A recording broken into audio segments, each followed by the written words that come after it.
listen! Listen! Naman kami magkaaway ni Renny J, nagkainitan lang. Iba ang magkaaway sa nagkainitan lang. Kasi yung bata, tol, ito gusto niya. Boss D, ito sinabi niya sa akin, ito si men, legit, men.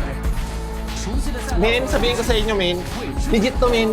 Ito, legit. Legit to, men. Sabi sa akin, Boss D, gusto kong mag-try ng scatter. Sabi ko, men, Jay, wag! Jay! Wag mong gawin yan! Wag kang kakapit sa dilim! Sabi ko kay Renny J, guys. Sabi ko, wag kang kakapit sa dilim! Gusto mo bang matulad sa akin? Lulong na? Willing ipag-giveaway ang anak pati asawa? Okay. Huwag niyong i-clip. Mapanood to ni AJ, men. Nag-away kami.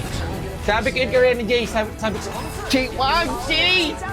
Paldo na tayo sa Honor of Kings yung ginagawa mo! Di ba? Sabi ko, mabibili mo na lahat ng gusto mo. Okay, Jay, kahit magkainitan tayo, Jay,